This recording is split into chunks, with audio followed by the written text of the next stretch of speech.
तुम कर खसूसी तवज्जो सह नबार्डस तहत कहीं ना मेहरबानी कर दियो ये सड़क। गुलमर्ग में खेलो इंडिया की रंगारंग ओपनिंग सेरेमनी हुई। इस ओपनिंग सेरेमनी में केंद्रीय मंत्री अनुराग ठाकुर भी मौजूद रहे। खेलो इंडिया प्रोग्राम में देश भर के खिलाड़ी भाग ले रहे हैं। आज से खेलो इंडिया के शीतकालीन सत्र की शुरुआत हो रही है। ऑलराइट, एक बार फिर से आप सबसे रिक्वेस्ट करते हैं तो प्लीज आप रास्ते में हैं, थोड़ी देर में हमें वो ज्वाइन करने वाले हैं।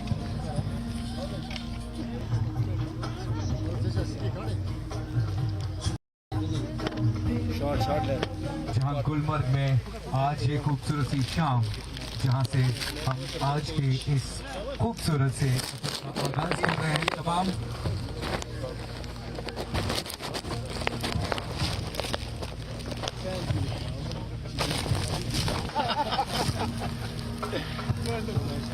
क्योंकि इतना स्लो गिर रहा हो सब।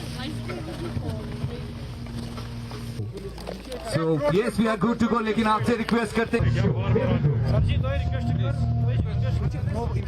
मुझे लगता है हिंदुस्तान में एडवेंचर स्पोर्ट्स को और विंटर स्पोर्ट्स को दोनों को बहुत बढ़ाने की जरूरत है। जिस तरह से माननीय प्रधानमंत्री नरेंद्र मोदी जी ने खेलो इंडिया अभियान को बल दिया है और कुल मिलाकर देश में खेलों को बहुत आगे ले जाने का काम किया। 6 दिन के लिए 1500 एथलीट्स 11 गेम्स में भाग लेंगे और ये 29 राज्यों और यूनियन टेरिटरी से आए हैं। आज तक की सबसे बड़ी संख्या है। ये अपने आप में दिखाता है कि खेलो इंडिया प्लेटफॉर्म कितना बड़ा हुआ है और विंटर गेम्स के प्रति लोगों का कितना आकर्षण बना है। पिछले कुछ दिनों से मैं देख रहा हूं, पिछले एक हफ्ते से लोग यहाँ आकर रुके हैं। देखिए, इससे टूरिज्म को बढ़ावा मिलता है, स्पोर्ट्स को बढ़ावा मिलता है और समर ओलंपिक्स के साथ साथ विंटर ओलंपिक्स में अगर भारत को अच्छा करना है तो हमें डेस्टिनेशंस और बनाने होंगे, स्पोर्ट्स की सुविधाएं और देनी होंगी, ट्रेनिंग सेशंस और चलाने होंगे। और जम्मू कश्मीर के गुलमर्ग में जब ये शानदार आयोजन हो रहा है तो मैं इतना कह सकता हूं, रास्ते आते मैं जब रुका 2-3 जगह पर, रंगमर्ग पे मुझे रुकने का अवसर मिला तो वहां पर मैंने स्नो क्रिकेट खेलने का भी एक अवसर मिला जो जिंदगी में पहले कभी नहीं मिला। बर्फबारी तो बहुत देखी लेकिन बल्ला कभी हाथ में नहीं पकड़ा था, तो आज वो भी अवसर मिला है।